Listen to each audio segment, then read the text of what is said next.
This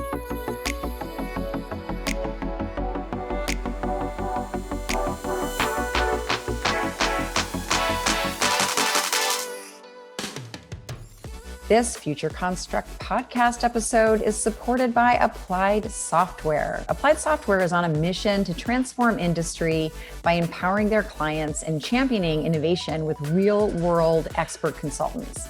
So visit asti.com, it's ASTI.com, and please let them know that we here at Future Construct and BIM Designs sent you. Hi, welcome to the Future Construct podcast. I am your host, Amy Peck. And today our guest is KP Reddy, who is the founder and general partner at Shadow Ventures. Welcome, KP. Hey, Amy. Thanks for having me. My pleasure. And there's a lot more than Shadow Ventures. You're also a best-selling author. And so we want to get to all of it. But I'd love to just hear a little bit about your journey to becoming a VC. Awesome. Yeah, it's a interesting and it's somewhat unusual, but so basically I'm a second generation civil engineer, which that's not something they teach you in civil engineering school in terms of venture capital. But I was super fortunate. My dad bought a computer when I was 13. And said, do something with it. So I started learning code, and my first product was structural engineering analysis software for him. So taking all the stuff he did on paper and turning it into software was kind of my first product. It helps. My mom's actually a software programmer too. So I was kind of like designed for this, so to speak. So I went to Georgia Tech, worked as a traditional civil engineer, other than I wanted to connect everything to a laptop and put a sensor on everything, which was really expensive. This is in 1994, so pretty expensive to do that kind of stuff. And was still coding at night. And eventually, honestly, my side hustle was making more than my main hustle, so to speak, because civil engineers are very well compensated. So started a company. Was focused on construction management on the web, launched in 1997. Within 3 months, every general contractor told me the internet was a fad. Fax machines were forever. Blueprints were forever. And I was wasting my time, and the internet was a toy. So I pivoted and focused on telecom. And so construction management and project management, it's a little bit easy to pivot to that. And so we're very fortunate. We grew from 12 people to 1,200 people in 3 years and took it public. And it was very, very successful. So that was my first taste of scale, right? Like, oh, wow, like you can take a company from two guys to 1,200 people in 3 years. Like, that's amazing, right? It's a great ride. And I think as an entrepreneur, you're always looking for that. You're looking for that ride once you experience. It's a rush, right? I mean, it's a 3-year rush. Yeah. So I took some time off, built a company, and started looking at BIM, almost invested in Revit Technology Corp, other than I went on vacation and missed the opportunity. And focused in on BIM because I really wanted to get back to my roots and do something in the kind of construction and engineering space, and built a company and sold that in 2009. And so, long story short, just kept starting companies. And then eventually 7 years ago, decided to, at the time it was to retire. I was done, I'm done working. And then started kind of investing, ended up working at Georgia Tech, my alma mater, and running their incubator, and was writing small checks. And then friends of mine wanted to write checks with me. And then honestly, all of a sudden, people in our industry started calling me saying, hey, I want to start getting involved with startups. Help us understand about innovation. One of those first calls was a company called Thornton Tomasetti up in New York, big structural engineering firm. They're like, this is like a cold call. Like, you're the only civil engineer we know that does startups and is investing. Can you help us start this incubator we're building? And then after that, I just started getting more calls from AEC firms asking for help. And then they wanted to start giving me money to invest. So kind of decided, this only 3 years ago, decided I wanted to be a VC full time and and not be retired and basically go to work. And so our firm's just over 3 years old, and all we do is focus on the AEC space. I've got about 6 people that work for me. And we've been super fortunate. To this day, all of our investors, most of them I've known for a very long time. About 70% of them are from the industry. So I'm still supporting the industry, so to speak, but from a little bit different angle. And it's great. Like, we wake up every day and we're super thrilled to continue to stay in the industry, but take a different angle at it. So that kind of brings me to I guess it's for you, your literal and your figurative bookends, because you've written a book on BIM and you've written a book on startups. So, and with several years in between. So start with the BIM book. So why a BIM book at that time? Yeah, it's interesting. At the time, I was very close to the late Chuck Eastman at Georgia Tech and kind of a mentor. And I started seeing all the BIM books out there were for BIM people, i.e. like technical people. And I saw it over and over in my work with GSA and US Army Corps of Engineers and other large owners, that it's like BIM was being reserved for the nerds in the industry. And there wasn't a place for business people or non-technical people to understand BIM.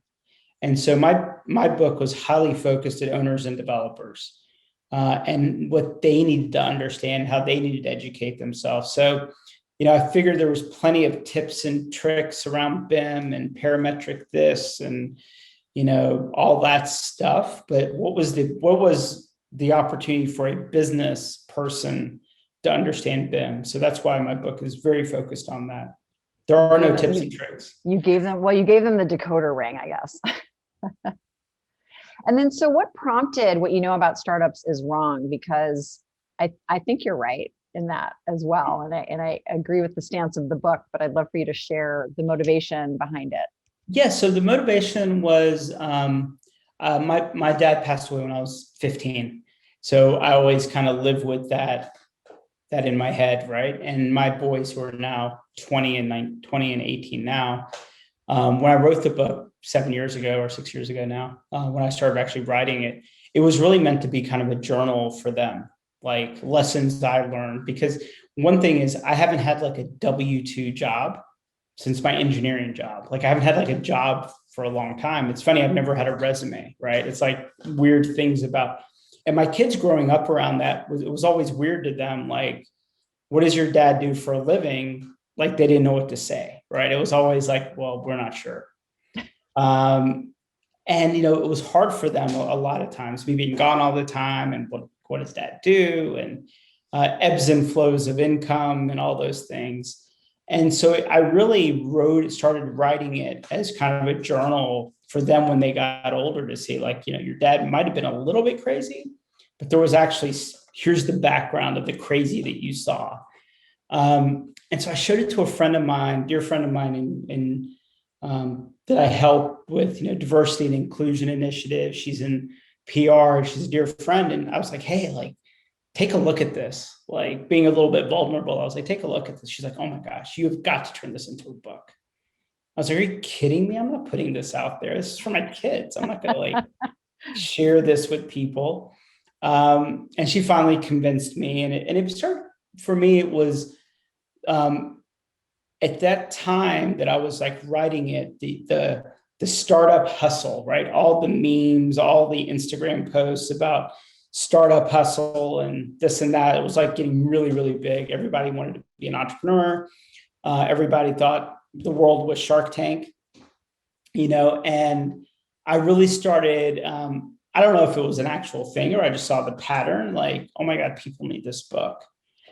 And it's really not typically what people think it is. They think it's like tips and tricks. Once again, I'm not great at those books. The internet's very good at tips and tricks. You don't need me for that. But it's pretty much just my life stories of different things, including almost dying on a flight and just lots of stuff. And it's almost what I tell people is, being an entrepreneur it is a bell that cannot be unrung. Like if you're going to quit your day job and go do a startup, you might tell yourself, you might tell your significant other that, oh, like if it doesn't work out, I'll just go get a job. That's a big lie. Like you never will. And even if you do, you'll do it for a minute. You'll be terrible at it and you'll be miserable at it. So I wrote it for people to really understand the personal toll, and not all the big, the urban legends that people like to talk about, the Bill Gates and the Mark Zuckerbergs. And I talk about the urban legends behind that, that's not most of us. I started my first company with 2 credit card cash advances. I've never taken venture capital, right? So there's people that take it a different path. So when people hear these urban legends, they really, they think that's how it works. And the reality is that's not how it works. So I tell people all the time, like, if you're not going to read it, give it to your significant other before they kind of give you permission to take the second mortgage or quit your job or whatever. Let them read it first and see, give them a chance to change their mind.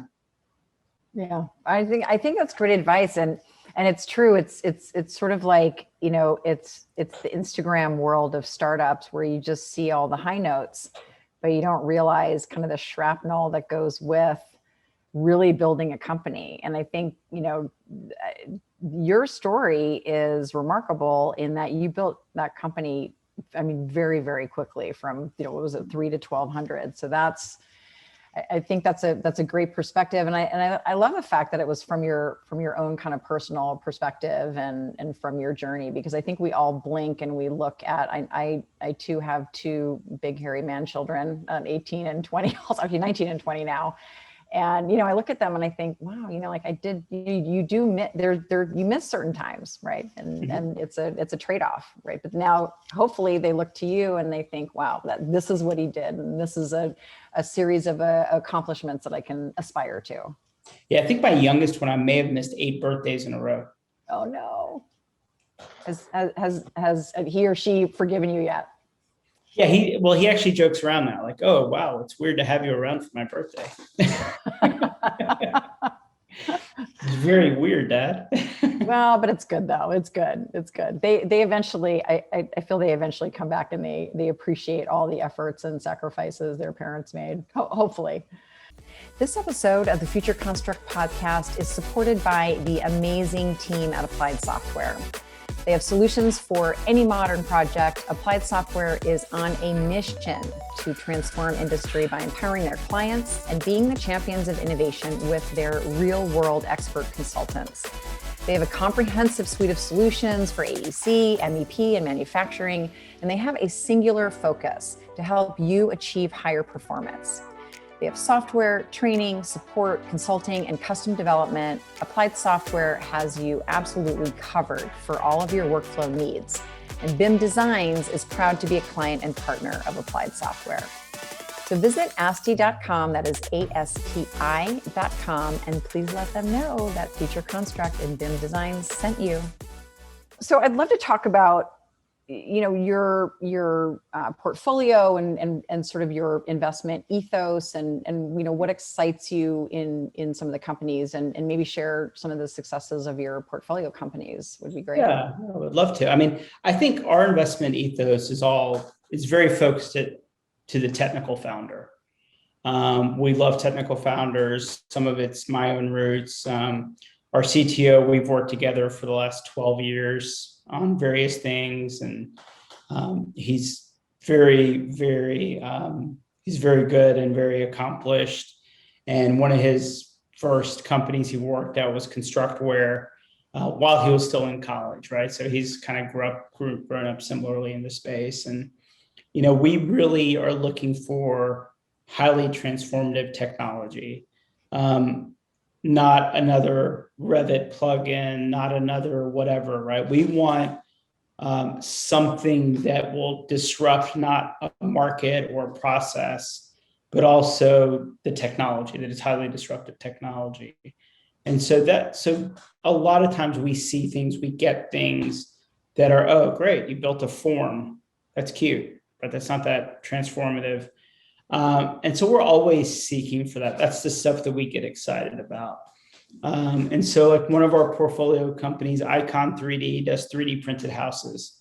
So, they're solving robotics problems, computer vision problems, material science problems. And we really believe that if you can build companies that are solving deep-rooted technical problems, revenue tends to become irrelevant. And I've kind of had a track record of investing in companies that maybe do like $1 million a year in revenue, maybe, and I sell them for 50 million. And it's because technologists look at it and they go, oh, we have to buy this company. If they become anywhere successful, they're going to put us out of business. Yeah. And so it's really about that. Yeah, I mean, so our investment ethos is very much about tech founders, tech first, that you're solving technical problems, just not industry problems. And we think that's one of the challenges in this space is almost every startup we see, the founder is from the industry, right? That's where they're from. And their technical co-founder is maybe mediocre at best. And it's a real problem. And, I don't know how many companies the founder says, oh, I'm solving this construction safety problem. Great, I want to talk to your CTO. Oh, well, we don't have a CTO. We've offshored software development. We've outsourced it. It's like, that's not how you build a company. You don't build a company by outsourcing your company, right? And it doesn't work that way. And so it gets pretty frustrating. I probably talk to 10 to 20 startups a week. We have a very different process. Most VCs, you go through an analyst and you work your way up to the partner. I actually review every website submission myself. And then I pick and choose which ones I like. And me and my CTO do the first call. I think it's almost disrespectful to a founder to put them in front of a young analyst that is, they're asking questions because they're trying to learn, not because they're trying to learn the basics. So I think it's in a world of founders having very limited resources, I think it's pretty disingenuous for VCs to make them meet with the straight out of MBA grad, right? That's not really that helpful. It's a waste of their time. So I try to meet with everybody first meeting with me. And one of the things that I see is, yep, they understand the problem. They understand the industry. They do not understand technology, nor are they surrounding themselves with people that really understand technology. Yeah, I think that is very unusual. And, they're especially in Silicon Valley, the TV series actually, I think, does, as much as it's a comedy, does actually depict the song and dance, the Sandhill Shuffle that people have to go through. So I think that's a very, honorable and respectful way to deal with founders. And so are you getting most of your, and again, you don't have to tell tales out of school, but are you getting just most of your inbounds just from, being in the industry and having the reputation that you do, or are there other ways that founders are finding you? Yeah, it's interesting. We, as a civil engineer, I hate even using the word brand. I think it's like a weird thing, it's just a weird thing. And we have kind of built a brand around being super deep in the industry, being very challenging, being very direct. I do interviews with startups. They get 30 minutes. It's not uncommon for me to end the call in 7 minutes. I don't think I'm doing them a service of making them feel good. If it's not a real thing, then it's not a real thing. I'm going to tell them and they can move on with life and they can call me names afterwards. That's fine. But I'm actually doing it to help them so they don't waste their time. And I think we're building a reputation for being very competitive too.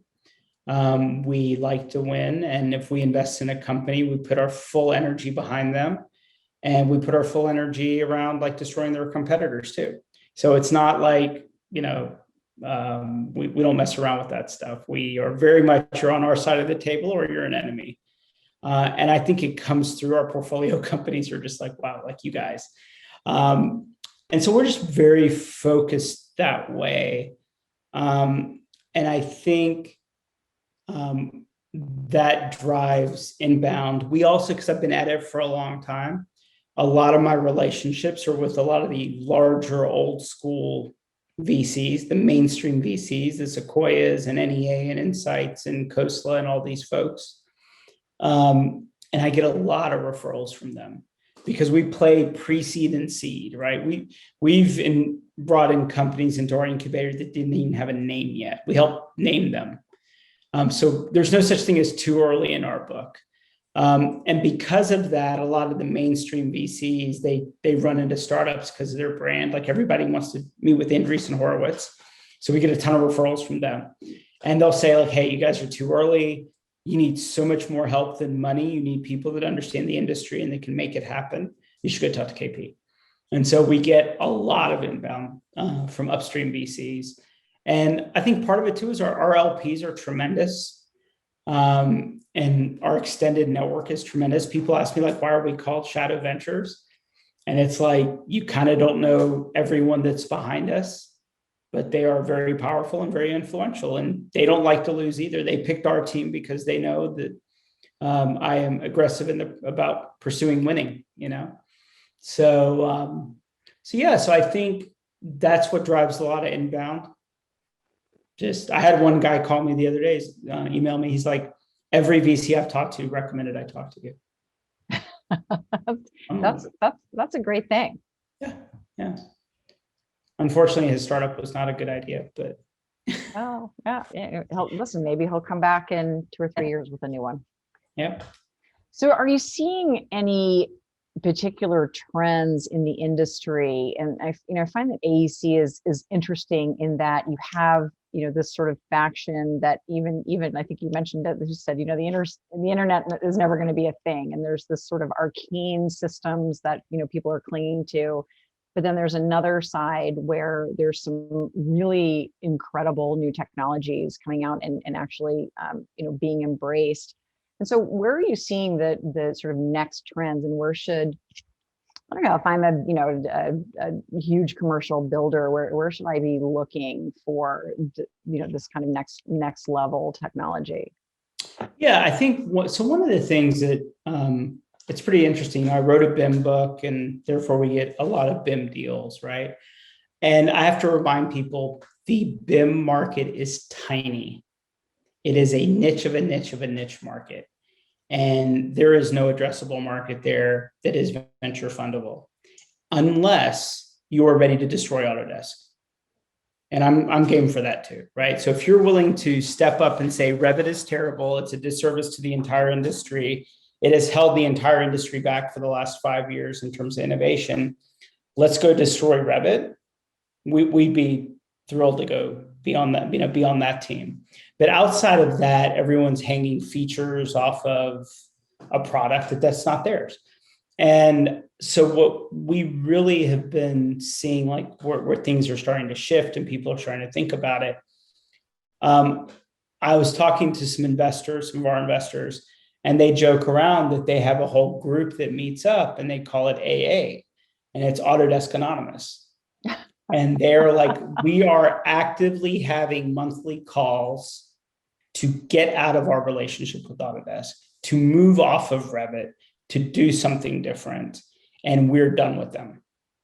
And we're doing it quietly because they're mean, and they'll up our license, like they don't care about their community.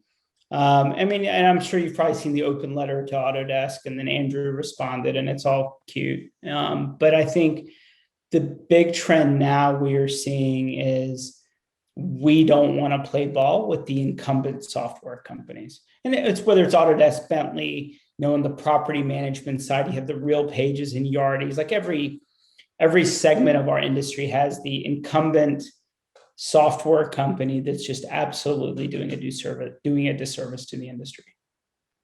All right, so that is a note to any startups out there. So the one who says challenge accepted, I think KP will actually take your call. Well, there's definitely something about, in order to win, someone must lose. That is just how that works. Yeah. I was marveled, like my kids kind of grew up at that everybody gets a trophy age. And I was just fundamentally, again, I stood by myself as one of the lone moms who was like, no, we shouldn't be giving everyone a trophy. but it's the Yeah, I same, gave my it's the kids same 50. psychology. Yeah, my kids played soccer. I gave them $50 for every yellow card they got. I used to actually pay my children for goals, and I also was ostracized for that. I'm like, this is your job. So if you do your job, I was like, well, yellow cards are good, red cards are bad. But if you're not getting a yellow card, you are not testing the boundaries and pushing yourself hard enough to get one. there That you means go. you're pushing hard enough. Okay, I feel like there's maybe we should co-author like a sports parenting book next. Like what you know about parenting, sports parenting is wrong. So I'm going to ask you the question that I ask everyone on the show, which is that if you could project yourself, 15, 20 years into the future, and you could bring with you, a service or a gadget, it doesn't have to be based in reality at all. What would it be and what would it do? Yeah, I think as I've gotten older, if there was a device that would allow me to not just remember my experiences, but experience my experiences, that would be fabulous. I feel like every year, I turned 50 this year, so my family's like, you're acting a lot older than you, like you're acting like you're turned 80 or something. So I think it gets hard. We work a lot, we move a lot. There's just a lot going on, and you don't get to relish all the wins and any of it. Sometimes you just keep moving. And I think there's almost like, how do you, at some point in the future, how do I look back and actually go back and experience those experiences? I think that's great. And I think that there's technology that's early today that will enable that in the near future. So you may get your wish. Yeah. Well, KP, it's been an absolute pleasure speaking with you today. Thanks so much for joining us. Absolutely. Good talking to you.